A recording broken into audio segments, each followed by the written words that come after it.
جاتا ہے مولوی صاحب دیوالی کی مٹھائی کھانا کیسا ہے؟ ٹھیک ہے، میں مانتا ہوں کہ دیوالی کی مٹھائی میں جو پوجا کے لیے جو مٹھائی ہوتی ہے اس کو الگ کر دیا جاتا ہے، مگر ہے تو وہ ایک شرکیہ تہوار کا سمبل۔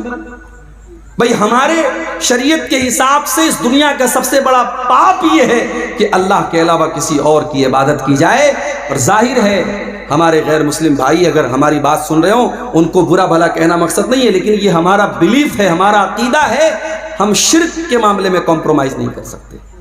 ہم اپنے غیر مسلم بھائیوں کے ساتھ اچھے سے پیار سے محبت کے ساتھ رہیں، لیکن کسی شرک کے کام میں ہم سپورٹ نہیں کر سکتے، یہی شریعت کی تعلیم ہے۔ اس لیے دیوالی کی مٹھائی کے بارے میں کچھ علماء نے سافٹ کارنر دکھایا ہے کہ کھایا جا سکتا ہے اگر اس پر پوجا پاٹ نہیں ہوئی ہے، لیکن زیادہ بہتر یہی ہے کہ چونکہ وہ شرک کے تہوار کا ایک سمبل ہے، ہمیں پرہیز کرنا چاہیے۔ تو یہ دوسری چیز ہو گئی۔ پہلی چیز کیا تھی؟ اللہ کی لعنت اس انسان کے اوپر جو اپنے باپ کے اوپر لعنت کرے۔ دوسری چیز اللہ کی لعنت اس انسان کے اوپر جو غیر اللہ کے نام پر جانور ذبح کرے۔ اور تیسری چیز لعن اللہ من آوى محدثا، اللہ کی لعنت تو کسی ایسے انسان کے اوپر جو کسی بدعتی کو پناہ دے، دین کے اندر نیا کام نکالنے والے کو اپنے گھر میں پناہ دے۔ جب گھر میں پناہ نہیں دے سکتے، موبائل میں کیسے پناہ دے سکتے؟ ایک صاحب نے میرے پاس ویڈیو بھیجا، مولوی صاحب ذرا یہ ویڈیو سنیے کس کا ہے، بڑا اچھا ویڈیو لگ رہا ہے۔ میں نے دیکھا ویڈیو ایسے انسان کا تو جو صحابہ کو گالی دیتا ہے۔ میں نے کہا ویڈیو ڈیلیٹ کر، جتنی بھی اچھی بات ہو جو میرے نبی کے صحابہ کو برا بھلا کہتا ہے میں اس کی باتوں کو اپنے جوتے کی نوک پر رکھتا ہوں۔ میں نے کہا ویڈیو ڈیلیٹ کر، اس ویڈیو کو کہیں شیئر مت کر۔ جب بدعتی کو گھر میں پناہ دینا جائز نہیں تو موبائل میں اور اسٹیٹس میں پناہ دینا کیسے جائز ہو گیا؟ اس لیے کسی ایسے عالم کو، ابھی کل میری تقریر تھی، کہاں پہ تھی کل؟ صدر پور میں، وہاں کلکتہ سے ایک صاحب تقریر کرنے کے لیے آئے تھے، موضوع روایت من گھڑت روایت بیان کر رہے ہیں۔ میں نے تقریر میں کہا اہل حدیث کے اسٹیج پر ایسے لوگوں کو مت بلاؤ میرے بھائی، کیا ہو گیا ہے ہماری قوم کو؟ ابھی ایک جلسے میں نے سنا ایسے مقرر کو بلایا جا رہا ہے جس کے باقاعدہ یوٹیوب کے اوپر بھجن موجود ہیں، جو غیر اللہ کے لیے بھجن گاتا ہے اور غیر اللہ کے لیے جو ہے اللہ کے علاوہ دوسروں کی تعریف میں وہ لمبے لمبے قصیدے پڑھتا ہے اور کفریہ باتیں کرتا ہے۔ اس کو آج ہماری جماعت اہل حدیث کے اور شیر آبادی کے اسٹیج پہ بلایا جاتا ہے۔ یہ شرم کی بات نہیں؟ میرے بھائی عقیدہ بھی کوئی چیز ہوتی ہے، ایمان بھی کوئی چیز ہوتی ہے۔ ہمارے اسٹیج کا ایک وقار ہے، ایک سمان ہے، ایک ڈگنیٹی ہے، ایک پہچان ہے، ایک آئیڈینٹی ہے، اس کو برباد مت کرو میرے بھائی۔ جس کی بھی لچھے دار باتیں ہیں اور جس کے کبھی آپ نے نام سن لیا اس کو بلانے مت لگو، پتہ لگاؤ وہ عالم ہے کہ نہیں، وہ اہل حدیث ہے کہ نہیں، اس کا عقیدہ صحیح ہے کہ نہیں۔ جب بدعتی کو پناہ دینا جائز نہیں ہے تو بدعتی کو اپنے موبائل میں بھی پناہ دینا جائز نہیں۔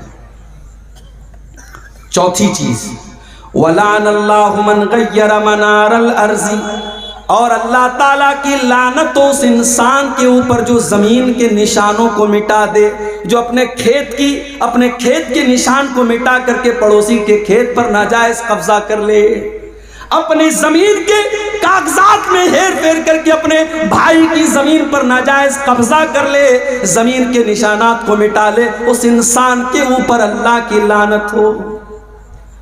اچھا مجھے ایک بات سمجھ میں نہیں آتی، کسی کی زمین ہڑپ کر آپ کیا لے کے جائیں گے میرے بھائی؟ مان لو آپ نے کسی کی زمین ناجائز طریقے سے ہڑپ لی، آپ کو تو جانا ہے 2 گز زمین میں نا، اس سے زیادہ تو نہیں ملے گی آپ کو۔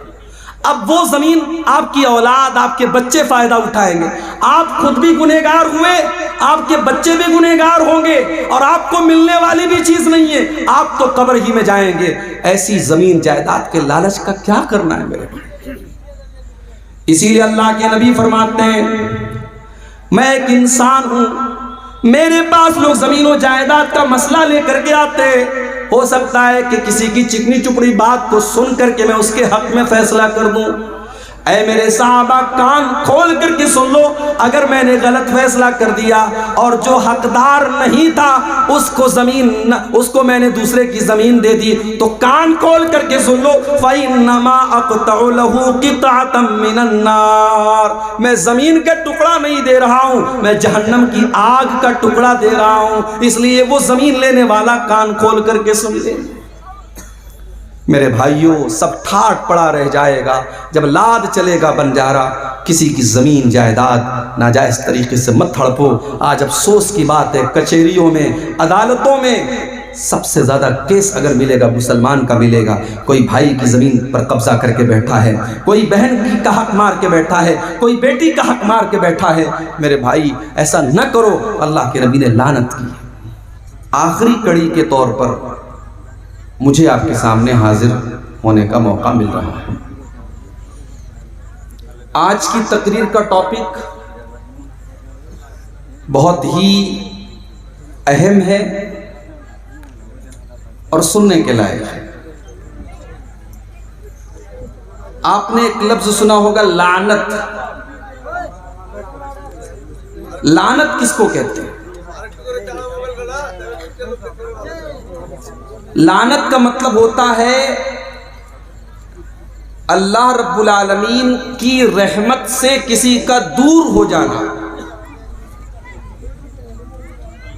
اسی لیے ہم جب ابلیس کا نام لیتے ہیں تو ہم کہتے ہیں ابلیس لعین۔ ابلیس وہ شخص ہے جو اللہ تبارک و تعالیٰ کی رحمت سے دور ہو گیا۔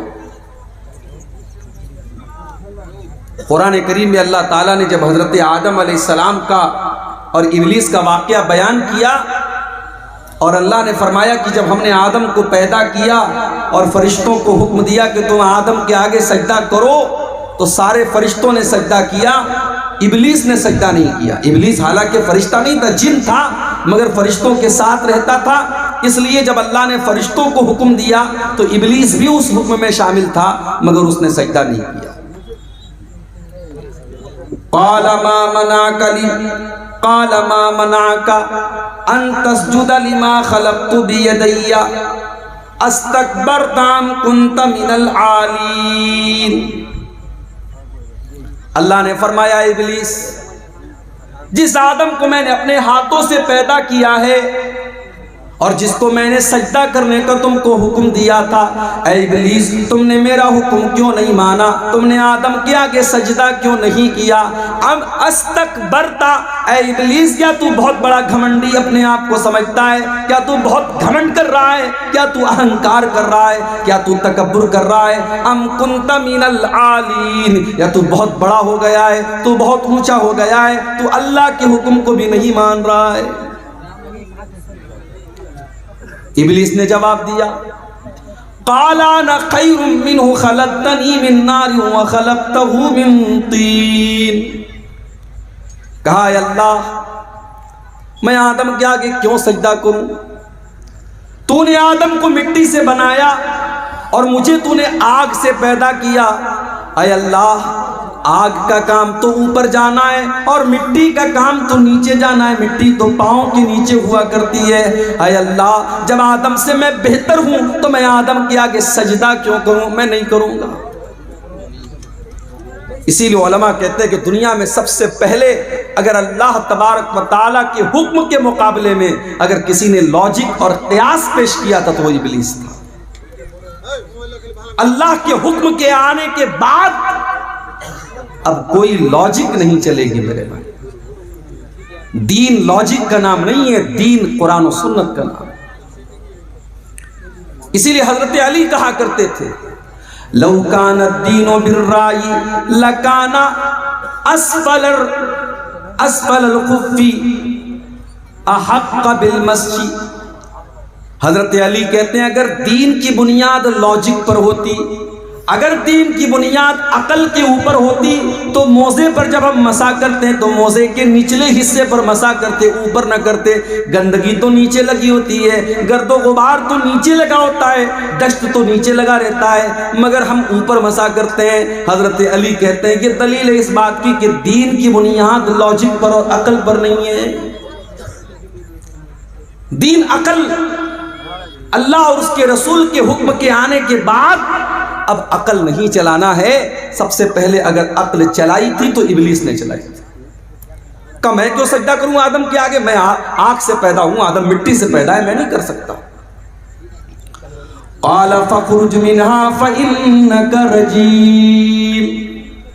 اللہ تبارک و تعالیٰ فرماتا ہے اے ابلیس، جب تو نے میرا حکم نہیں مانا تو نکل جا تو جنت سے، اور تو نکل جا فرشتوں کے پاس سے، اور تو نکل جا میری رحمت سے. آج کے بعد تو شیطان رجیم بن گیا، تو شیطان مردود بن گیا. جب بھی دنیا تیرا نام لے گی تو شیطان رجیم کہے گی، شیطان مردود کہے گی. وَإِنَّ عَلَيْكَ لَعْنَتِي وَإِنَّ عَلَيْكَ لَعْنَتِي إِلَى يَوْمِ الدِّينِ. اور اے ابلیس، اب قیامت تک تیرے اوپر میری لعنت برستی رہے گی، تو میری رحمتوں سے دور رہے گا. اب قیامت تک تو میری رحمت کا حقدار نہیں بن سکتا، تو ہمیشہ ہمیشہ کے لیے میری رحمتوں سے دور ہو گیا. تو لعنت کا مطلب ہوتا ہے اللہ کی رحمت سے دور ہونا. اب یہاں ایک مسئلہ اور سمجھ لیجیے. شریعت میں گناہ دو ٹائپ کے ہوتے ہیں. ایک ہوتے ہیں چھوٹے موٹے گناہ اور ایک ہوتے ہیں بڑے گناہ. چھوٹے موٹے گناہ کو کیا کہا جاتا ہے؟ صغیرہ. اور بڑے گناہوں کو کیا کہا جاتا ہے؟ کبیرہ. اب کبیرہ گناہ کی پہچان کیا ہے؟ بہت ساری پہچان ہے. اس میں ایک پہچان یہ ہے کہ جس گناہ کا نام لے کر کے لعنت کی گئی ہو، قرآن میں حدیث میں جس گناہ کے بارے میں یہ کہا گیا ہو اس کے کرنے والے پر اللہ کی لعنت، تو سمجھ جاؤ کہ وہ گناہ کبیرہ ہے، وہ بہت بڑا گناہ ہے، اور جب تک ہم توبہ نہیں کریں گے وہ معاف ہونے والا نہیں ہے. اتنی بات سمجھ میں آ گئی. اب ایک بات اور سمجھ لو. لعنت کسی خاص انسان کے اوپر نہیں کر سکتے، لعنت کسی برے کام پر کر سکتے ہیں. مثال کے طور پر جو نماز نہ پڑھے اس کے اوپر اللہ کی لعنت، جو شراب پیے اس کے اوپر اللہ کی لعنت، جو جھوٹ بولے اس کے اوپر اللہ کی لعنت. اس طریقے سے ہم جنرل انداز میں، کامن انداز میں ہم لعنت کر سکتے ہیں. مگر کسی انسان کو ٹارگٹ کر کے، کوئی نماز نہیں پڑھتا، ہم اس سے جا کر کہیں تو نماز نہیں پڑھتا، تیرے اوپر اللہ کی لعنت ہو. کوئی جوا کھیلتا ہے، کوئی شراب پیتا ہے، ہم اس سے جا کر کے کہیں کہ تو شراب پیتا ہے، تو جوا کھیلتا ہے، تیرے اوپر اللہ کی لعنت. تو یہ جائز نہیں ہے، یہ صحیح نہیں ہے. کسی ایک انسان کو ٹارگٹ کر کے آپ لعنت نہیں کر سکتے. لعنت ہم عام انداز میں، ایک جنرل انداز میں، کامن انداز میں ہم کر سکتے ہیں.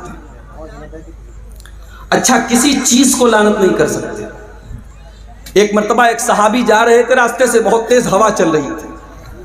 اب جب ہوا بہت تیز چلی تو ان کی چادر ان کے کندھے سے گر گئی.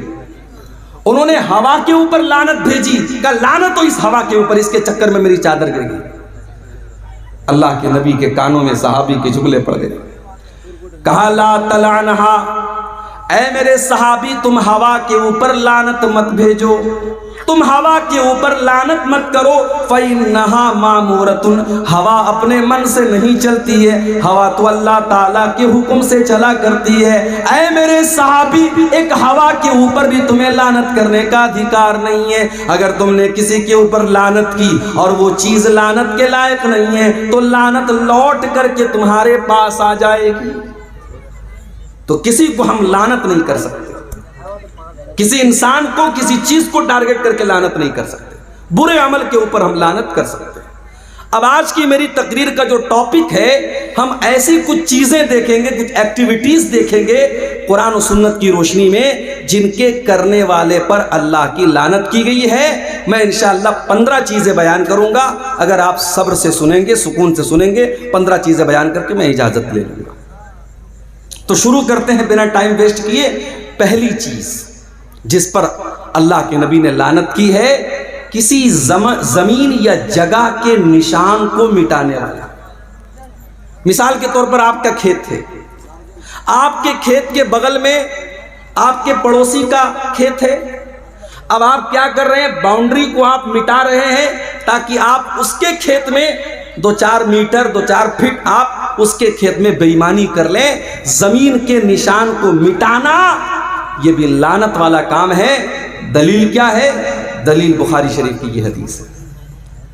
حضرت علی سے کسی نے کہا اے علی، اللہ کے پیارے نبی نے آپ کو جو راز کی باتیں بتائی وہ ہم کو بتا دیجئے۔ حضرت علی ناراض ہو گئے، کہا نہیں نہیں، اللہ کے نبی نے کوئی ایسی بات ہمیں نہیں بتائی ہے جو اور لوگوں کو نہ بتائی ہو، ہاں لیکن ایک مرتبہ اللہ کے نبی نے 4 باتیں مجھے بتائی تھی، ہو سکتا ہے یہ باتیں کسی اور کو نہ بتائی ہو۔ اللہ کے نبی نے فرمایا لعن اللہ من لعن والدہ، اللہ کی لعنت ہو اس انسان کے اوپر جو اپنے باپ کے اوپر لعنت کرتا ہے۔ کوئی باپ کے اوپر بھی لعنت کرتا ہے؟ ہاں۔ آپ نے کسی اور کے باپ کو برا بھلا کہا، جواب میں اس نے آپ کے باپ کو برا بھلا کہا، ہو گئی باپ کے اوپر لعنت۔ اور کچھ بدنصیب تو ایسے بھی ہوتے ہیں جو ڈائریکٹ اپنی ماں کو، اپنے باپ کو گالی دیتے ہیں، لعنت کرتے ہیں۔ نہیں میرے بھائی، ماں باپ اگر غلط بھی کریں، ماں باپ اگر ظلم بھی کریں، ان کا عمل اللہ کے حوالے کر دو، مگر ان کے ساتھ بدتمیزی مت کرو۔ انہیں اللہ تعالیٰ نے تمہارے پیدائش کا ذریعہ بنایا ہے۔ تمہاری ماں نہ ہوتی، تمہارے باپ نہ ہوتے تو تم دنیا میں نہیں آ سکتے تھے۔ ان کی قربانیاں، ان کی محنتیں کبھی بھولو مت۔ ماں نے 9 مہینے پیٹ میں رکھا، باپ نے خون پسینہ ایک کیا، تب تم کسی لائق بنے ہو۔ اگر تمہیں بوڑھے ماں باپ ملے ہیں، ان کی قدر کرو، ان کی خدمت کرو۔ اما یبلغن عندک الکبر احدہما او کلاہما فلا تقل لہما اف ولا تنہرہما وقل لہما قولا کریما۔ تمہارے والدین میں سے کوئی ایک اگر بوڑھا ہو جائے یا دونوں بوڑھے ہو جائیں، تم کو بڑھاپے میں تمہارے ماں باپ اگر مل جائیں تو قرآن کہتا ہے فلا تقل لہما اف، تم اپنے والدین کو اف بھی نہ کہنا۔ عربی زبان میں کسی کو تکلیف پہنچانے کے لیے سب سے ہلکا اگر کوئی لفظ ہے تو اف ہے۔ اللہ نے کہا تمہیں اپنے والدین کو اف بھی نہیں کہنا ہے۔ وَلَا تَنْهَرْهُمَا، ان کو ڈانٹنا نہیں ہے۔ وَقُلْ لَهُمَا قَوْلًا كَرِيمًا، ان سے جب بھی تم بات کرو تو ادب سے بات کرو، تمیز سے بات کرو، رسپیکٹ کے ساتھ بات کرو، سمان کے ساتھ بات کرو۔ تو پہلی چیز کیا ہے؟ اللہ کی لعنت ہو اس انسان کے اوپر جو اپنے باپ کے اوپر لعنت کرے۔ دوسری چیز وَلَعَنَ اللَّهُ مَنْ ذَبَحَ لِغَيْرِ اللَّهِ، اور اللہ کی لعنت اس انسان کے اوپر جو غیر اللہ کے نام پر جانور ذبح کرتا ہے۔ کوئی خواجہ صاحب کے نام سے بکرا کاٹ رہا ہے، کوئی شیخ عبد القادر جیلانی کے نام سے بکرا کاٹ رہا ہے، کوئی اپنے پیروں کے نام سے بکرا کاٹ رہا ہے، غیر اللہ کے نام پر جانوروں کو ذبح کیا جا رہا ہے۔ نہیں نہیں میرے بھائی، جیسے سجدہ اللہ کے سوا کسی اور کو جائز نہیں، جیسے دعا اللہ تعالیٰ کے علاوہ کسی اور کے آگے جائز نہیں، اسی طریقے سے قربانی بھی اور جانور کو ذبح کرنا بھی اللہ کے علاوہ کسی اور کے لیے جائز نہیں ہے۔ ہمارا نوجوان پٹنہ جاتا ہے، سلیگوڑی جاتا ہے، بڑے مال میں جاتا ہے، میک ڈونلڈ میں جاتا ہے، چکن کھاتا ہے، ایک بار یہ پتہ لگانے کی کوشش نہیں کرتا کہ یہ چکن حلال بھی تھا کہ نہیں تھا۔ اور ابھی اسرائیل اور فلسطین کا مسئلہ چل رہا ہے، شاید آپ نے فوٹو دیکھا ہوگا سوشل میڈیا پر کہ میک ڈونلڈ ایک بڑی تعداد میں اسرائیل کے فوجیوں کی مدد کرنے کے لیے کھانے پینے کی چیزیں بھیج رہا ہے۔ جو آپ کے مسلمان بھائیوں اور ان کے بچوں کا خون بہانے والے ظالموں کو وہ کھانا پرووائڈ کر رہا ہے، اس کمپنی میں جا کر کے آپ بڑے شوق سے چکن کے برگر کھا رہے ہیں۔ اپنے دینی اور ایمان کی غیرت کا میرے بھائیوں آپ اندازہ لگا لیجیے۔ میک ڈونلڈ میں اور اس طریقے کے بڑے بڑے ریسٹورنٹ میں جب تک یہ کنفرمیشن نہ ہو جائے کہ وہ کھانا حلال ہے اور اللہ کا نام لے کر کے ذبح کیا گیا ہے، آپ کے لیے کھانا جائز نہیں ہے میرے بھائی۔ کوئی اگر مسلمان اپنے آپ کو کہتا ہے اور اپنے گھر میں شیخ عبد القادر جیلانی کے نام پر بریانی بنواتا ہے اور ان کے نام پر جانور کو ذبح کرتا ہے، حرام ہے آپ کے لیے وہ کھانا جس کھانے پر اور جس چیز پر اللہ کے علاوہ کسی اور کا نام لیا گیا ہو، اس چیز کو کھانا جائز ہے۔ اور آگے بڑھیے، لعنت کا حقدار بنانے والا دوسرا کام، اللہ کے پیارے نبی فرماتے ہیں لعن اللہ آکل الربا وموکلہ وکاتبہ وشاہدیہ، اللہ کی لعنت ہو سود کھانے والے پر، سود کھلانے والے پر، سود کی گواہی دینے والے پر، اور سود کو لکھنے والے پر۔ اور آپ نے آگے یہ بھی فرمایا وہم سوا، سب کے سب برابر ہیں، کھانے والا بھی برابر، کھلانے والا بھی برابر، سود لکھنے والا بھی برابر، اور سود کی گواہی دینے والا بھی برابر۔ آج یہ کام بھی بڑے دھڑلے سے ہو رہا ہے۔ کوئی بندھن لون چل رہا ہے صاحب، عورتوں کو لون دیا جا رہا ہے، بینک والا آتا ہے مردوں کو کنارے کر کے پہلے عورتوں سے بات کرتا ہے، تمہیں لون چاہیے؟ پہلے سے بیوی بیچاری اس کو اس کے شوہر نے سکھایا ہے، بول دینا ہاں چاہیے، 1,00,000-2,00,000 روپے کا لون بڑی آسانی سے مل جاتا ہے، ہر مہینے بیاج بھرا جا رہا ہے۔ میرے بھائی یہ مسئلہ آپ کو کس نے بتا دیا کہ بیاج کا صرف لینا حرام ہے؟ اللہ کے نبی فرماتے ہیں بیاج کھانے والے پر بھی اللہ کی لعنت، اور بیاج کھلانے والے پر بھی اللہ کی لعنت۔ اور ایک بات اور سن لو، بیاج کھانے کے بعد اگر آپ نماز پڑھ رہے ہیں، حج بھی کر رہے ہیں، عمرہ بھی کر رہے ہیں، اس بات کا ڈر ہے کہیں ہماری عبادتیں ہمارے منہ پر مار نہ دی جائیں۔ سود بیاج کھانے والے کی عبادتیں اس کے منہ پر مار نہ دی جائیں، اس لیے کہ اللہ کے نبی نے بڑے سخت الفاظ میں فرمایا ہے کہ سود اور بیاج کے 70 سے زیادہ درجے ہیں، جس میں سب سے ہلکا درجہ یہ ہے ان یزنی الرجل بامہ، انسان اپنی سگی ماں کے ساتھ زنا کرے۔ کوئی سوچ نہیں سکتا، کوئی تصور نہیں کر سکتا کہ اپنی ماں کے ساتھ زنا کرے۔ سود کھانے والا اپنی ماں کے ساتھ زنا کرنے سے زیادہ خطرناک کام کرتا ہے۔ اور قرآن تو یہاں تک کہتا ہے سود کھانے والوں کے بارے میں فَإِن لَّمْ تَفْعَلُوا فَأْذَنُوا بِحَرْبٍ مِّنَ اللَّهِ وَرَسُولِهِ، اگر تم بیاج کھانا نہیں چھوڑتے، اگر تم سود کا لین دین نہیں جوڑتے تو اللہ سے جنگ کرنے کے لیے تیار ہو جاؤ۔ تمہارے اندر طاقت ہے، تمہارے اندر ہمت ہے تو اللہ سے لڑائی کر کے دکھا دو۔ اللہ سے کون میرے بھائیوں لڑائی کر سکتا ہے؟ اس لیے سود کا لین دین بالکل بند کر دو۔ اب یہ ایک الگ مسئلہ ہے، ہم ہندوستان میں رہتے ہیں، پورا ہمارا کاروبار بینکنگ سسٹم پر ہے، بینک میں ہمارا سیونگ اکاؤنٹ کھلا ہے، ہر کوارٹر پر، ہر 4 مہینے پر ہمارے بینک میں انٹرسٹ آتا ہے۔ تو کیا مسئلہ ہے بھائی؟ کوئی مسئلہ نہیں ہے، بینک کی پاس بک کو اپڈیٹ کرو، چیک کرو میرے پاس کتنی انٹرسٹ آ رہا ہے، کتنا بیاج آ رہا ہے۔ جو سال میں بیاج آ رہا ہے اس بیاج کو آپ بینک سے نکال لو، کسی غریب کو، کسی بیمار کو، کسی ضرورت مند کو دے دو۔ اس لیے نہیں کہ ثواب ملے گا، اس لیے تاکہ وہ پیسہ استعمال ہو جائے، بینک اس کو استعمال نہ کرے، آپ بھی اس کو استعمال نہیں کریں گے، کسی ضرورت مند کو دے دیں گے بس اپنی جان چھڑانے کے لیے۔ یہ بالکل سمپل طریقہ ہے، باقی کسی اور طریقے سے انٹرسٹ اور بیاج سے فائدہ اٹھانے کی کوشش مت کرو، یہ بہت بڑا گناہ ہے۔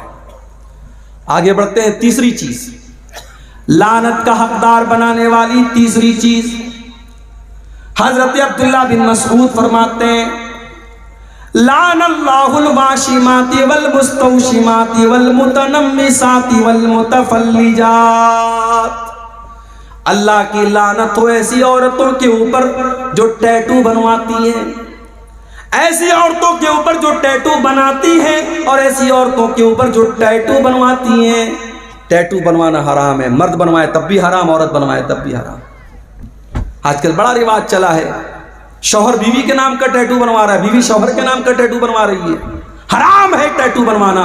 اللہ کے نبی نے کہا گدنا گدوانے والے پر اور ٹیٹو بنوانے والے پر اللہ کی لعنت۔ والمتنمسات، اور اپنے آئی برو کے بالوں کو نوچنے والی اور اپنے آئی برو کے بالوں کو چھوٹا کرنے والی عورتوں کے اوپر بھی اللہ کی لعنت ہو۔ ہاں، اگر کسی عورت کا آئی برو نارمل سے زیادہ ہے، جو بال عورت کو نارمل عورتوں سے زیادہ ہے، اس بال کو ریموو کیا جا سکتا ہے۔ جیسے بعض عورتوں کے چہرے پر کچھ داڑھی واڑی کے پاس بال آ جاتے، اس کو وہ ریموو کر سکتی ہے۔ اگر کسی عورت کی آئی برو بہت نارمل عورتوں سے بہت زیادہ ہے، شکل بھدی لگ رہی ہے، اس کو نارمل کیا جا سکتا ہے، مگر خوبصورتی کے نام پر، میک اپ کے نام پر اپنی آئی برو کو بالکل اس کو مٹا دینا یا چھوٹا کرنا، یہ جائز نہیں ہے۔ اللہ کے رسول لعنت کر رہے ہیں۔ عبداللہ بن مسعود کہتے ہیں اللہ کی لعنت تو ایسی عورتوں کے اوپر جو آئی برو کے بالوں کو نوچتی ہیں۔ والمتفلجات، اور اللہ کی لعنت ایسی عورتوں کے اوپر جو اپنے بالوں کے بیچ میں گیپنگ کرواتی ہیں۔ اس زمانے میں میک اپ کا ایک طریقہ یہ بھی تھا، بالوں کے دانتوں کے بیچ میں گیپنگ کرواتے تھے، لیکن آج دانتوں کے بیچ میں گیپنگ تو نہیں ہوتی ہے، ہاں کچھ لڑکیوں کے یا عورتوں کے دانت جو ہیں تھوڑے ٹیڑھے ہوتے ہیں، باہر کی طرف نکلے ہوتے ہیں، تو اس کو ڈینٹسٹ کے ذریعے سیدھا کروایا جا سکتا ہے، کیونکہ وہ بھدا لگتا ہے، وہ نارمل نہیں ہے۔ تو جو چیزیں نارمل نہیں ہیں اس کو ٹھیک کیا جا سکتا ہے، لیکن نارمل کو بگاڑ کر کے ایب نارمل کرنا یہ صحیح نہیں۔ المغیرات خلق اللہ، جو عورتیں اللہ تعالیٰ کی تخلیق کو بدلتی ہیں، اللہ تعالیٰ نے جیسا بنایا ہے اس کو بدل کر کے اپنے حساب سے بنانے لگتی ہیں، ایسی عورتوں پر اللہ کی لعنت ہو۔ یہ کس نے بیان کیا؟ عبداللہ بن مسعود نے، بہت بڑے صحابی عبداللہ بن مسعود۔ جب انہوں نے یہ بات بیان کی، ایک عورت تھی قبیلے بنو اسد کی، اس کا نام تھا ام یعقوب۔ اس عورت کو پتا چلا کہ عبداللہ بن مسعود ایسی ایسی باتیں کر رہے ہیں، وہ عبداللہ بن مسعود کے گھر آتی ہے اور کہتی ہے بلغنی انک لعنت کیتا وکیتا، اے عبداللہ مجھے پتا چلا ہے کہ آپ ایسی ایسی عورتوں کا نام لے کر کے لعنت کر رہے ہیں۔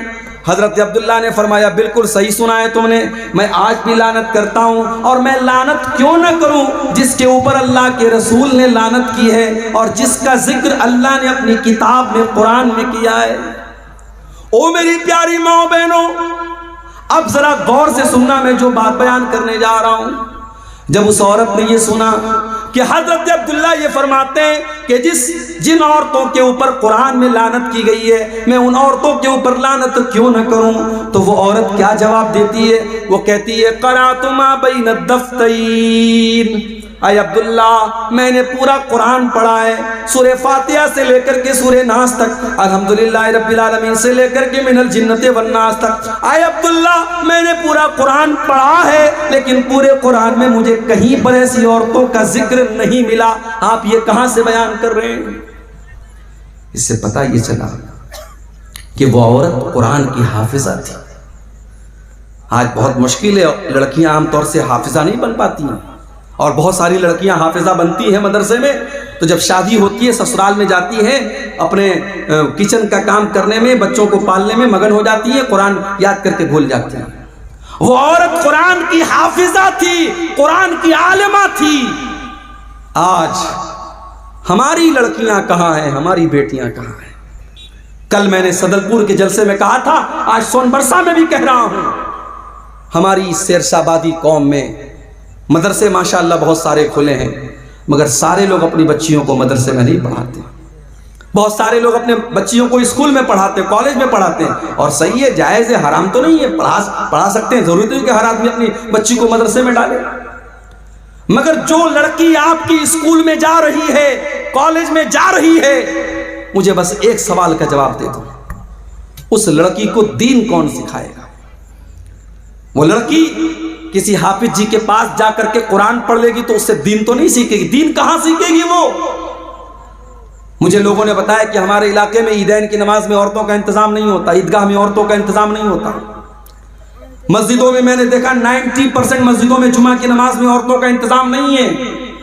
آپ کی عورتیں دین کہاں سیکھیں گی میرے بھائی؟ جلسے میں سیکھیں گی؟ جلسے میں دین کم سیکھتی ہے، مارکیٹنگ زیادہ کرتی ہے۔ پنڈال کے نیچے عورتیں کم ملیں گی، بازار میں دکانوں پر زیادہ ملیں گی، جلسے میں تو انٹرٹینمنٹ زیادہ ہوتا ہے، منورنجن زیادہ ہوتا ہے، دین کم لوگ سیکھتے ہیں۔ اس لیے میں بڑے صاف الفاظ میں کہتا ہوں، اگر اپنی قوم کی بیٹیوں کو بچانا ہے، ہر مسجد میں جہاں جمعہ کی نماز ہوتی ہے آپ قدم آگے بڑھائیے اور عورتوں کا انتظام کیجیے۔ اللہ نے اگر ایک فلور بنانے کی طاقت دی ہے، تھوڑی ہمت کرو۔ اور میں جانتا ہوں سیمانچل کا یہ علاقہ پچھڑا علاقہ مانا جاتا ہے، مگر جب جو خرچ کرنے پر آتے ہیں 6-6 لاکھ روپے کے جلسے میں پنڈال بنتے ہیں۔ ابھی کہیں پروگرام ہونے والا ہے، سنا کہ 6 لاکھ کا وہاں پنڈال بن رہا ہے۔ ابھی کل قبرستان کا چندہ ہو رہا تھا صدرپور میں، لوگوں نے بتایا کہ پورے گاؤں میں کوئی گھر ایسا نہیں جہاں سے ہم نے کم سے کم 5,000 روپے چندہ نہ لیا ہو۔ جب کام کرنے پر انسان طے کر لیتا ہے کہ مجھے یہ کام کرنا ہے تو بہت سارے راستے نکال لیتا ہے۔ ہر جمعہ کی مسجد میں عورتوں کا انتظام ہونا چاہیے۔ آپ کے گھر کی عورتیں جب جمعہ کے خطبے میں جائیں گی، سال میں 52 جمعہ کا خطبہ ہوتا ہے، جب جمعہ کے 52 تقریریں وہ سنیں گی انشاءاللہ وہ دین کی سمجھ ان کے اندر پیدا ہوگی اور بہت سارے فتنے ختم ہو جائیں گے میرے بھائی۔ اسی طریقے سے عیدگاہ میں اور عید کی نماز میں بھی آپ عورتوں کا انتظام کیجئے، پردے کا بیچ میں انتظام کیجئے، پنڈال لگوائیے، کچھ بھی کیجئے، مگر آپ عورتوں کا انتظام کیجئے۔ اگر نہیں کرتے ہیں تو بند کر دیجئے اپنے آپ کو اہل حدیث کہنا۔ اہل حدیث صرف آمین زور سے بولنے والے کا نام نہیں ہے، اہل حدیث صرف سینے پر ہاتھ مارنے والے کا نام نہیں ہے، اہل حدیث اس کو کہتے ہیں جو قرآن و حدیث پر چلنے والا ہو۔ اگر آپ کی عورتیں عیدین کی نماز میں ان کے لیے آپ نے انتظام نہیں کیا ہے، اللہ کے آپ کو جواب دینا پڑے گا آپ نے کیوں انتظام نہیں کیا ہے۔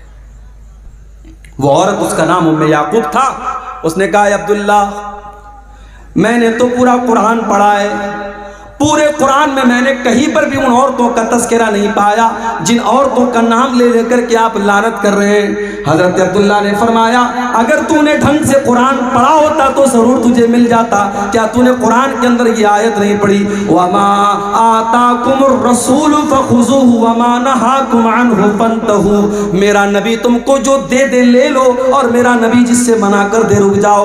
اے خاتون، میرے نبی نے ایسی عورتوں کا نام لے کر کے لعنت کی ہے، جب میرے نبی نے لعنت کی ہے تو سمجھو اللہ نے لعنت کی ہے، کیونکہ اللہ کہہ رہا ہے میرا نبی جو دے دے لے لو، میرا نبی جس سے منع کر دے رک جاؤ۔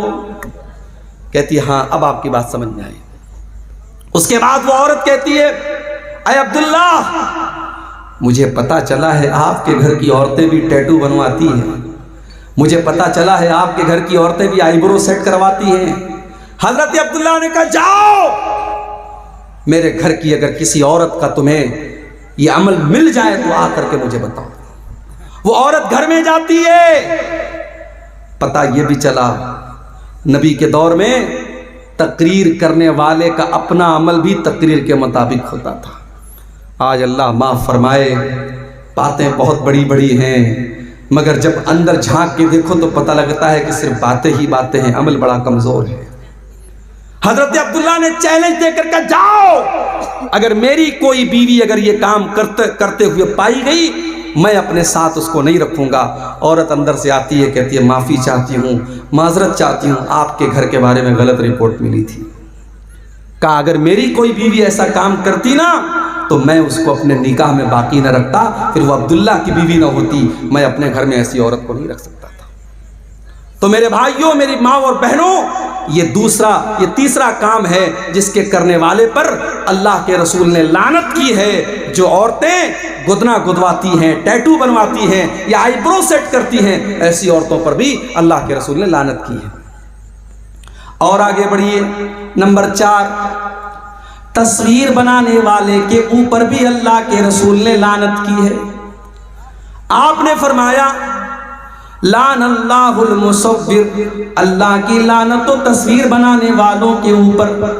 آپ نے یہ بھی فرمایا کہ قیامت کے دن سب سے دردناک عذاب تصویر بنانے والوں کو ہوگا، یضاہئون خلق اللہ، کیونکہ تصویر بنانے والے اللہ کی تخلیق کا مقابلہ کرتے ہیں۔ اب یہاں پہ سوال پیدا ہوا عبدالغفار صاحب اگر تصویر بنانا حرام ہے، آپ خود سیلفی کیوں لیتے ہیں؟ آپ کے ساتھ نوجوان سیلفی لے رہا ہے، آپ سیلفی لینے کی اجازت کیوں دیتے ہیں؟ تو بھائی یہ مسئلہ بھی سمجھ لو کہ کیمرے کی تصویروں کے بارے میں علماء کا اختلاف ہے۔ کچھ علماء تو کہتے ہیں کہ جب تصویر کا نام آ گیا تو کیمرے کی تصویر بھی اس کے اندر شامل ہے، وہ بھی حرام ہے۔ لیکن بہت سارے علماء کا یہ کہنا ہے کہ کیمرے کی تصویر وہ تصویر نہیں ہے جس کا حدیث کے اندر ذکر کیا گیا ہے، کیونکہ حدیث میں یہ کہا گیا کہ تصویر بنانے والا اللہ کی تخلیق کا مقابلہ کرتا ہے۔ جیسے اللہ نے ہمارے ہاتھ بنائے، اللہ نے ہمارے پیر بنائے، تو پینٹنگ بنانے والا جب پینٹنگ بناتا ہے تو وہ ہاتھ بھی بناتا ہے، وہ پیر بھی بناتا ہے، وہ چہرہ بھی بناتا ہے، وہ ناک بھی بناتا ہے۔ فوٹو کھینچنے والا تو کوئی کام نہیں کرتا، وہ تو کیمرے کو کلک کرتا ہے اور فوٹو کھینچ لیتا ہے۔ تو کیمرے کے اندر جو فوٹو آتا ہے وہ در حقیقت ایک شیڈو ہے، ایک عکس ہے، وہ تصویر نہیں ہے جس کے اوپر حدیث میں لعنت کی گئی ہے۔ بہرحال یہ علماء کی ایک بڑی جماعت کا فتویٰ ہے، اس لیے کیمرے کی تصویر کے بارے میں گنجائش ہے۔ اور ہمارے جو بھائی ہمارے ساتھ سیلفی لیتے ہیں تو ہم اس لیے اجازت دے دیتے کہ چلو بھائی، آج کے زمانے میں لوگ فلمی ہیرو کو اپنا ہیرو مانتے ہیں، کوئی کرکٹروں کو اپنا ہیرو مانتا ہے، اگر ہمارا نوجوان اپنے علماء کو اپنا ہیرو مانتا ہے اور اپنے دین کا کام کرنے والے دعات کے ساتھ وہ سیلفی لینے کو اپنے لیے شوق کی چیز سمجھتا ہے، تو ہم بہت سختی نہیں کرتے ہیں، لیکن پھر بھی تصویروں کے معاملے میں ہمیں احتیاط کرنی چاہیے۔ اور اپنی بہنوں سے کہنا چاہوں گا، آپ کا تصویر لے کر کے اس تصویر کو کہیں پر بھی شیئر کرنا یہ بالکل صحیح نہیں ہے۔ ہماری بہت ساری مسلمان بہنیں وہ اپنے اسٹیٹس پر اپنی تصویر لگاتی ہیں، نیا کپڑا پہنا جلدی سے انسٹاگرام پہ فوٹو ڈال دیا، فیس بک پر فوٹو ڈال دیا۔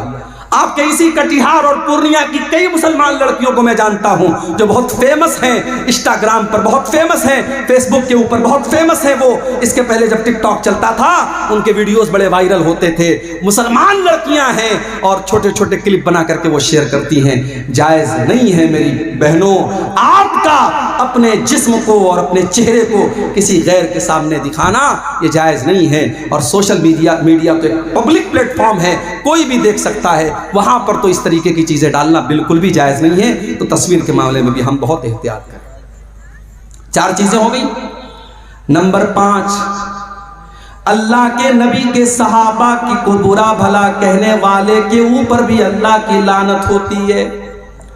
اللہ کے پیارے نبی فرماتے من سب اصحابی، جو میرے صحابہ کو برا بھلا کہتا ہے، جو میرے صحابہ کو گالی دیتا ہے، فعلیہ لعنت اللہ والملائکۃ والناس اجمعین، اس کے اوپر اللہ کی لعنت ہو، اس کے اوپر انسانوں کی لعنت ہو، اس کے اوپر فرشتوں کی لعنت ہو۔ صحابہ کو برا بھلا کہنے والا ملعون ہے، اس کے اوپر لعنت ہو، یہ نبی کے الفاظ ہیں۔ میرے پیارے ساتھیوں، قیامت تک کوئی جتنا بھی نیک اور متقی بن جائے، کوئی ایک صحابی کے پاؤں کی دھول کے برابر بھی نہیں ہو سکتا، کیونکہ صحابہ وہ لوگ ہیں جنہوں نے اللہ کے نبی کا دیدار کیا ہے، جنہوں نے اللہ کے نبی سے ملاقات کی ہے۔ ہم صحابہ کے برابر نہیں ہو سکتے، ہم صحابہ کے جیسے نہیں ہو سکتے۔ اور آگے بڑھو، اللہ کی لعنت کا حقدار بنانے والا ایک اور کام ہے رشوت لینا اور دینا۔ اللہ کے نبی فرماتے ہیں لعن اللہ الراشی والمرتشی، رشوت لینے والے پر بھی اللہ کی لعنت اور رشوت دینے والے پر بھی اللہ کی لعنت۔ شیخ صاحب، بغیر رشوت دیے بجلی کا میٹر نہیں لگتا، بغیر رشوت لیے کسی زمین کا کاغذ پاس نہیں ہوتا، بغیر رشوت لیے زمین کی رجسٹری نہیں ہوتی۔ ٹھیک ہے، جہاں مجبوری ہے اور وہ کام ایسا ہے کہ آپ اگر رشوت نہیں دیں گے کام نہیں ہوگا، وہ الگ میٹر ہے۔ لیکن اپنے فائدے کے لیے رشوت دینا اور اپنی آسانی کے لیے رشوت دینا، وہ کام بغیر رشوت دیے ہو سکتا تھا، پھر بھی رشوت دے کے اپنا کام جلدی سے کرا لینا یہ غلط ہے۔ مدرسوں میں نوکریاں ہو رہی ہیں، وہاں پر بھی رشوتیں چل رہی ہیں، اور ایک انسان حقدار ہے، اس کے پاس ڈگری ہے، علم ہے، سب کچھ ہے، 5 لاکھ روپیہ مدرسے کی کمیٹی کو نہیں دے گا، مدرسے والے اس کو نہیں رکھیں گے، اور اس نے اگر نہیں دیا مدرسے والے ایسے انسان کو رکھیں گے جو 5 لاکھ روپیہ دے دے، چاہے وہ انگوٹھا چھاپ ہی کیوں نہ ہو، فرضی ڈگری لے کے آیا ہو تب بھی اس کو رکھ لیں گے۔ علماء نے یہ بھی لکھا ہے جہاں یہ حالات پیدا ہو جائیں اور آپ کو پتا ہو اگر ہم نے یہاں رشوت نہیں دی، ہم نے پیسہ نہیں دیا، تو یہاں ایک حقدار کا حق مارا جائے گا اور ایک نالائق آدمی اس عہدے پر اور اس چیز پر قابض ہو جائے گا۔ وہاں مجبوری کی وجہ سے، چونکہ رشوت دے کوئی شوق سے نہیں دیتا ہے، لینا یہ شوق ہو سکتا ہے، لینے والا اختیار سے لیتا ہے، دینے والا ہمیشہ مجبوری میں دیتا ہے، تو رشوت دینے والا ایسی مجبوری کے کیس میں اس کی اللہ تعالیٰ کیا اس کو چھوٹ مل سکتی ہے، مگر عام حالات میں مسئلہ یہی ہے، رشوت لینے والا اور رشوت دینے والا دونوں کے بارے میں اللہ کے نبی نے لعنت کا لفظ استعمال کیا۔ اور آگے بڑھیے، شراب پینے والے کے اوپر بھی اللہ کے نبی نے لعنت کی، اور صرف شراب پینے والے پر نہیں، آپ نے فرمایا شراب جس پھل سے بنتی ہے اس پھل سے رس نکالنے والے پر بھی اللہ کی لعنت، اور جو انسان اس رس کو نچوڑ رہا ہے، اس پھل میں سے، اس انگور میں سے رس کو نکال رہا ہے، اور جو اپنے برتن میں نکلوا رہا ہے، دونوں کے اوپر اللہ کی لعنت۔ اور اسی طریقے سے آپ نے فرمایا وَبَائِعَهَا، شراب کے بیچنے والے پر بھی اللہ کی لعنت، وَحَامِلَهَا، شراب کا برتن اٹھانے والے پر بھی اللہ کی لعنت، وَالْمَحْمُولَةَ إِلَيْهِ، اور شراب کا برتن جس کے پاس لے کے جایا جا رہا ہے اس کے اوپر بھی اللہ کی لعنت، وَالْمُشْتَرِي لَهَا، اور شراب خریدنے والے کے اوپر بھی اللہ کی لعنت، وَالْمُشْتَرَاتَ لَهُ، اور جس کے لیے شراب خریدی جا رہی ہے اس کے اوپر بھی اللہ کی لعنت۔ بڑے بڑے 5 اسٹار ہوٹلوں میں شراب بھی پروسی جا رہی ہے اور کولڈ ڈرنک بھی پروسی جا رہی ہے۔ میں کہتا ہوں ایسے ہوٹلوں میں جانا ہی نہیں چاہیے۔ بنارس میں بہت بڑا ہوٹل ہے، تاج ہوٹل، بنارس کا سب سے بڑا ہوٹل ہے۔ مجھے لوگوں نے بتایا وہاں سور کا گوشت بھی ملتا ہے، بکرے کا گوشت بھی ملتا ہے۔ میں نے کہا یار جب سور کا گوشت اور بکرے کا گوشت دونوں ملتا ہے تو ظاہر ہے کچن تو ایک ہے، برتن تو ایک ہے، پکانے والا اسی برتن میں مٹن پکا رہا ہے اور اسی برتن میں پورک پکا رہا ہے۔ میں نے کہا اللہ کی قسم میں کبھی کسی ایسے ہوٹل میں کھانے کو پسند نہیں کروں گا، نہیں کھانا چاہیے میرے بھائی۔ شراب کا معاملہ بہت خطرناک ہے۔ کبھی باہر میں کہیں گھومنے پھرنے جاتا ہوں اگر اور کسی ہوٹل میں گیا اور صرف شراب کی بوتل نظر آ گئی تو وہیں سے طبیعت میں کراہیت آ جاتی ہے، وہاں سے ہم نکل جاتے نہیں۔ نیپال ایک مرتبہ گیا، نیپال میں تو لوگ بتاتے پانی کم شراب زیادہ بکتی ہے، ہر ہوٹل میں شراب نظر آ رہا تھا، پریشان ہو گیا۔ بڑی مشکل سے ایک ہوٹل ملا، ایک انڈین کا ہوٹل تھا، جین کا ہوٹل تھا، وہ بالکل پیور ویج ہوٹل تھا، اور اس سے باہر لکھا تھا ہمارے یہاں شراب نہیں ملتی ہے۔ ہم لوگوں نے دوست لوگ تھے، ہم لوگوں نے اس ہوٹل میں جا کے کھانا کھایا۔ پرہیز کرنا چاہیے میرے بھائی، بچنا چاہیے۔ شراب پینا ہی حرام نہیں ہے، شراب میں کسی طریقے کا سپورٹ کرنا یہ بھی حرام ہے۔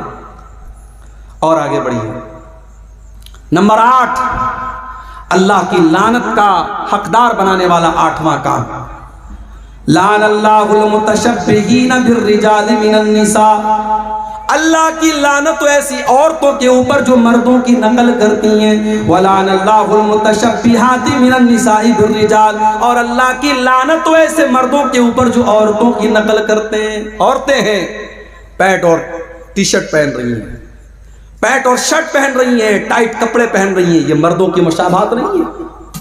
چھوٹے چھوٹے بال کٹوا کے ایسا لگ رہا ہے کوئی مرد جا رہا ہے۔ بعض عورتوں کو دیکھیے، کبھی کبھی کہیں ٹکٹ لینے کھڑے ہو جاؤ، لائن میں کوئی عورت کھڑی رہتی ہے اور پینٹ اور شرٹ پہنے ہیں اور چھوٹے چھوٹے بال ہے، پیچھے سے سمجھ میں نہیں آتا کہ محترم ہے کہ محترمہ ہے۔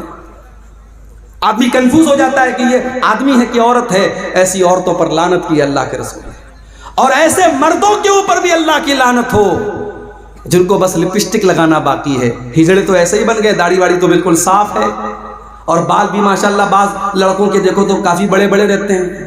آج کل بال 2 ٹائپ کے چلتے ہیں، ایک بالکل لیڈیز کٹ بال اور ایک سور کٹ بال جو آدھا ٹکلا رہتا ہے آدھا بال رہتا ہے، وہ بھی حرام ہے یاد رکھو۔ تو یہ 2 ٹائپ کے بال بھی ہمارا نوجوان رکھتا ہے۔ بعض نوجوانوں کو دیکھتا ہوں کانوں میں بالی بھی پہنے رہتے ہیں، کانوں میں بھی چھید کروائے رہتے ہیں، کہتے ہیں فیشن ہے مولوی صاحب، سونے کی چین بھی گلے میں ڈالا ہوا، فیشن ہے مولوی صاحب۔ ابھی یہ فیشن آیا ہے، کل لپسٹک کا فیشن آئے گا، لپسٹک بھی لگائے گا، یہ پرسوں فیشن آئے گا نیل پالش لگاؤ، یہ نیل پالش بھی لگائے گا۔ اللہ کی لعنت ہو ایسے مردوں کے اوپر جو عورتوں کی مشابہت اختیار کرتے ہیں، جو عورتوں کی طرح بات چیت کرتے ہیں۔ اور بعض لڑکوں کے اندر میں نے دیکھا بچپن سے اگر والدین کنٹرول نہیں کرتے، عورتوں کے انداز میں بات چیت کرتے ہیں تو بڑے ہونے کے بعد عورتوں جیسی صفات پیدا ہو جاتی ہے۔ مرد کو مرد ہی رہنا چاہیے میرے بھائی، اس کے انداز اور اس کو کپڑے۔ بعض ہمارے رشتہ داروں میں ہم نے ایک جگہ دیکھا، ایک لڑکی تھی، بچپن سے اس کے والدین لڑکے کا کپڑا پہناتے تھے۔ آج وہ لڑکی 20 سال کی ہو گئی، ماں باپ چاہتے ہیں لڑکی شلوار سمیج پہنے، لڑکی عورتوں کا کپڑا پہنے، مگر بچپن سے اس کو لڑکوں کا کپڑا پہنایا ہے۔ آج 20 سال کی لڑکی ہوگی، آج وہ لڑکوں کا کپڑا پہنتی ہے، تو یہ جائز نہیں ہے میرے بھائی، اللہ کے نبی نے لعنت کی ہے۔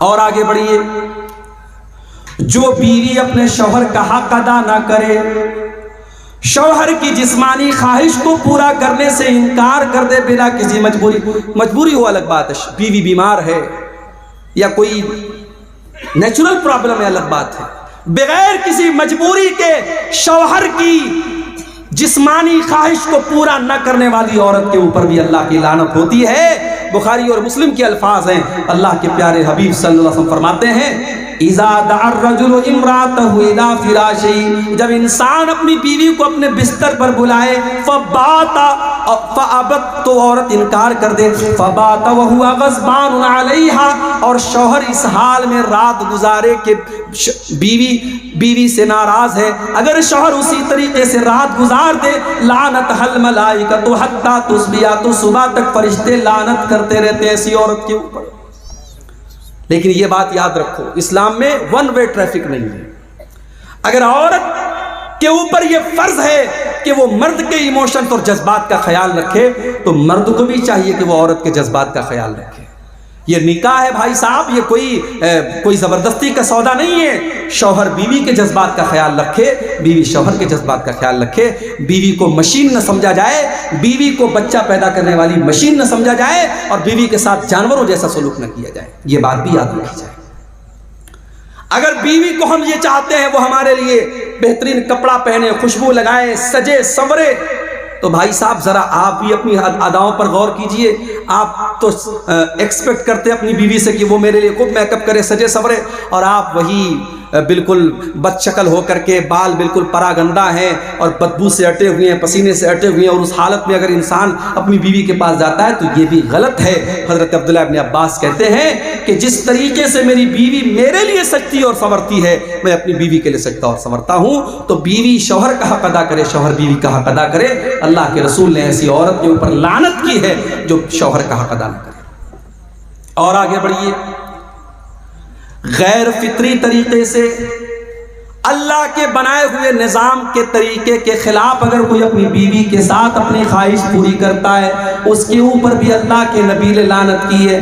ملعون من اتى امرأته في دبرها، اللہ کے نبی فرماتے ہیں جو انسان اپنی بیوی کے ساتھ غلط طریقے سے، غیر فطری طریقے سے، جو نیچرل طریقہ ہے، جو اللہ تعالیٰ نے نظام بنایا ہے مرد و عورت کے درمیان ملاقات کا، اس نظام کے خلاف اگر جاتا ہے، غلط طریقے سے گندے ویڈیوز کو دیکھنے کے بعد اس طریقے سے اپنی بیوی کے ساتھ وہ کام کرنے کی کوشش کرتا ہے، ایسے شوہر کے اوپر اللہ کے نبی نے لعنت فرمائی. ملعون من اتى امرأته في دبرها، جو عورت کے ساتھ غیر فطری طریقے سے صحبت کرتا ہے، اس انسان کے اوپر بھی اللہ کی لعنت.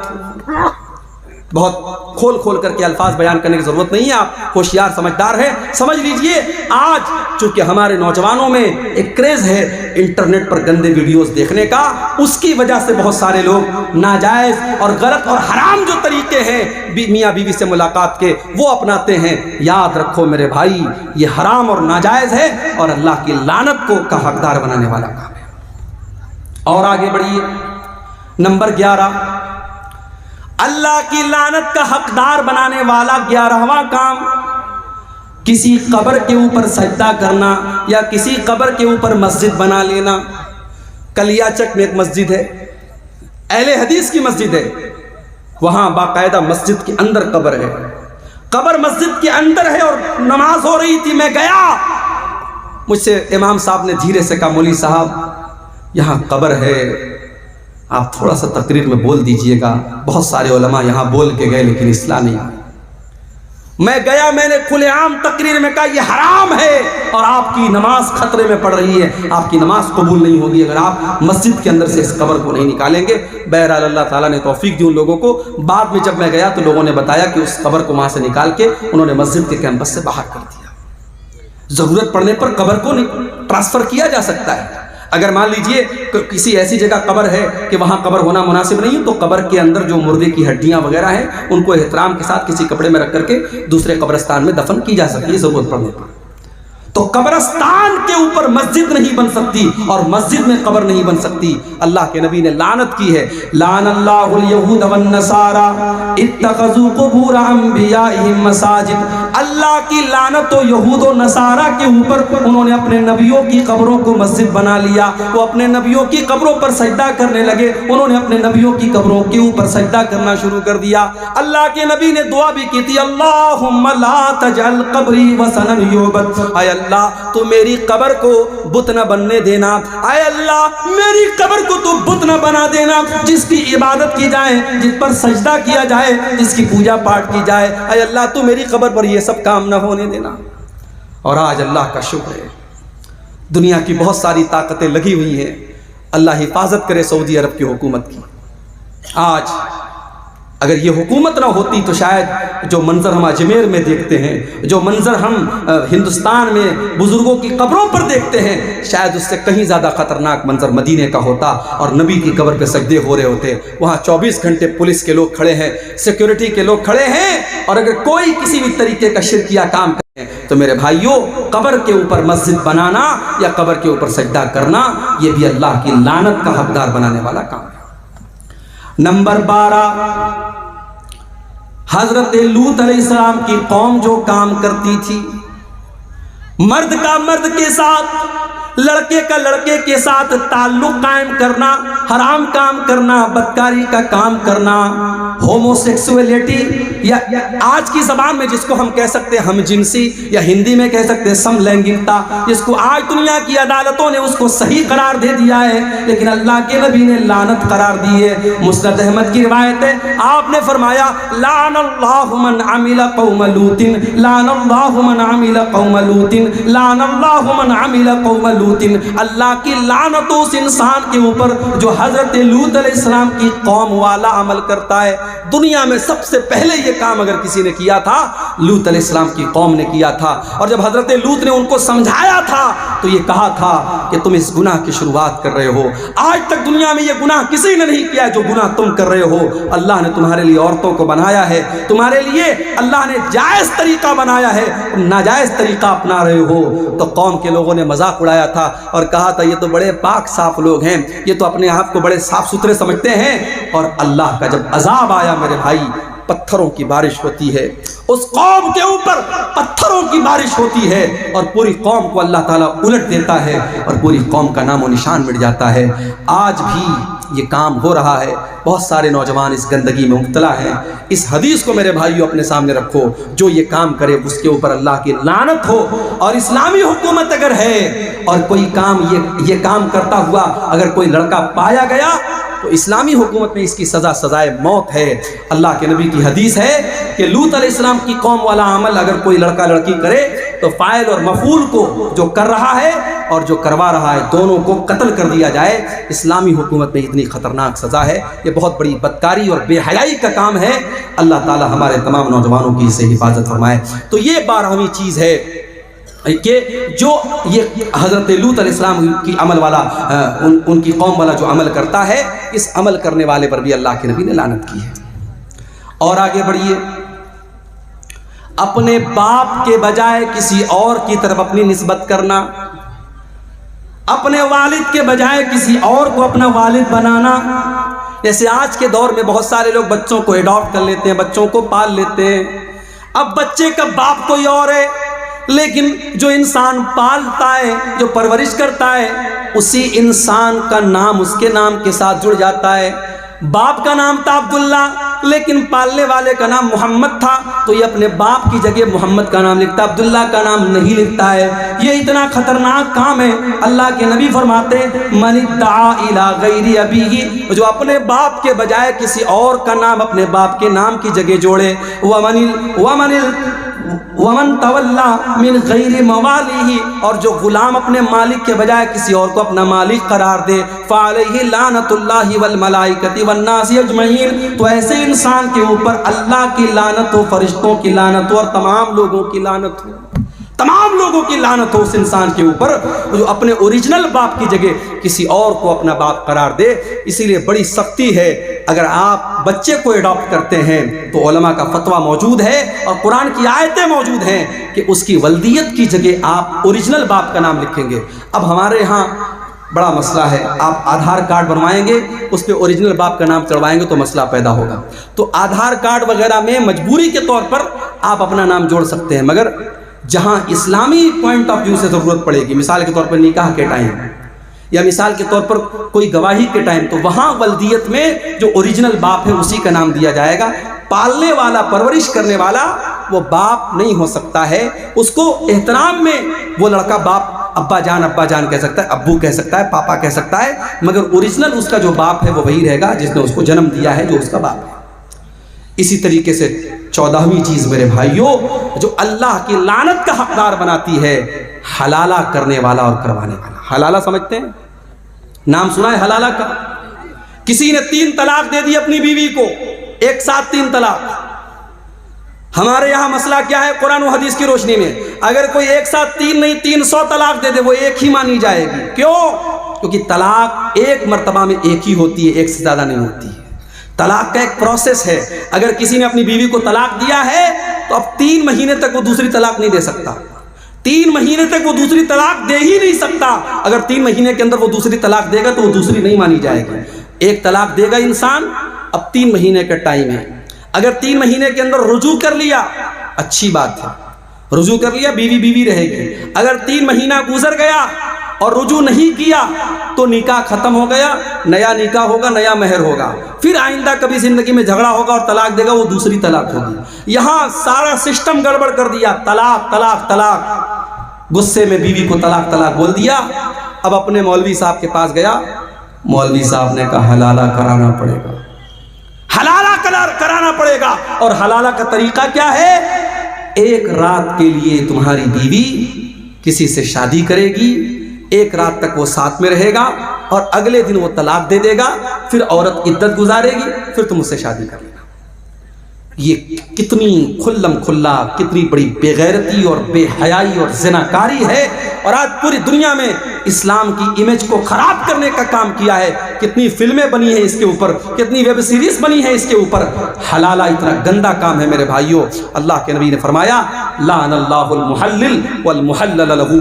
حلالہ کرنے والے پر اور حلالہ کروانے والے پر دونوں کے اوپر اللہ کی لعنت ہو. اور ایک اور حدیث میں اللہ کے نبی نے فرمایا کہ کیا میں تم کو ایسے انسان کے بارے میں نہ بتاؤں جو کرائے کا سانڈ ہوتا ہے؟ صحابہ نے کہا اللہ کے نبی کرائے کا سانڈ کون ہوتا ہے؟ آپ نے فرمایا جو حلالہ کرواتا ہے. حلالہ کروانے والا اپنی بیوی کو کسی غیر کے بستر پر بھیجنے والا, اور وہ انسان کرائے کا سانڈ ہوتا ہے جو یہ کام کرتا ہے. تو حلالہ کرنے والا بھی اور حلالہ کروانے والا بھی دونوں پر اللہ کی لعنت. اور آخری چیز جو بیان کر کے ہم بات ختم کریں گے میرے بھائیوں, جس انسان کے اوپر اللہ کے نبی نے لعنت کی ہے, میری ماں اور بہنوں آپ سے کہنا چاہتا ہوں, اللہ کے نبی نے فرمایا لعن اللہ زوارات القبور. اللہ کی لعنت ایسی عورتوں کے اوپر جو قبروں کی بہت زیادہ زیارت کرتی ہیں. کبھی کبھار عبرت کے طور پر اگر عورتیں قبرستان چلی جائیں, اپنی ماں کی قبر پہ, اپنے باپ کی قبر پہ, الگ بات ہے, لیکن بہت زیادہ قبرستان پہ جانے والی اور قبروں کی زیارت کرنے والی عورتوں کے اوپر اللہ کے نبی نے لعنت کی ہے. آپ نے فرمایا لعن اللہ زوارات القبور. قبروں کی بہت زیادہ زیارت کرنے والی عورتوں کے اوپر اللہ کی لعنت ہو. آج ہندوستان میں کتنی ہماری مسلمان بہنیں ہیں, ان پر فتویٰ ہے مسجد میں نہیں جا سکتی. مجھے یاد ہے اسی بہار میں گیا ایک جگہ ہے, گیا کہ ایک مولانا صاحب تھے, انتقال ہو گیا, اللہ معاف کرے. انہوں نے ایک تقریر میں کہا تھا اہل حدیثوں بڑا شوق ہے تمہیں اپنی عورتوں کو مسجد میں بھیجنے کا نا, ذرا ایک دن ہماری مسجد میں بھیج دو, 9 مہینے کے بعد رزلٹ آ جائے گا. ایک انسان, ایک عالم تقریر کر رہا ہے اور ممبر پر اور اسٹیج پر بیٹھ کر کے اتنی گندی اور گھناؤنی بات کر رہا ہے. میرے بھائیوں کیا تصور کیا جا سکتا ہے کہ مسجد میں کوئی اتنا گندا کام کرے گا؟ اہل حدیثوں نے اگر اپنی مسجدوں میں عورتوں کے لیے الگ سے انتظام کیا ہے تو اس قوم نے ہمیشہ مذاق اڑایا اور اس طریقے سے گندی گندی باتیں کہیں. مگر آج جب پورے ہندوستان میں لاکھوں کی تعداد میں مسلمان عورتیں جب مرتد ہونے لگیں اور اسلام کو چھوڑ کر کے دوسرے مذہب میں جانے لگیں اور باپ دادا کی ناک کٹوانے لگیں, تب دھیرے دھیرے کچھ فتوے آنے لگے, کچھ زبانیں کھلنے لگیں, اور دلی سے فتویٰ آیا اور کہاں سے فتویٰ آیا کہ ہاں صاحب عورتوں کو بھی مسجد میں بھیجنا چاہیے, پردے کا انتظام ہو تو عورتیں جا سکتی ہیں. اب فتوے میں تھوڑی نرمی آئی ہے. ہم تو ہمیشہ سے کہتے چلے آئے کہ اپنی عورتوں کو مسجد میں بھیجو. میرے بھائی تم نے مسجد میں تو نہیں بھیجا,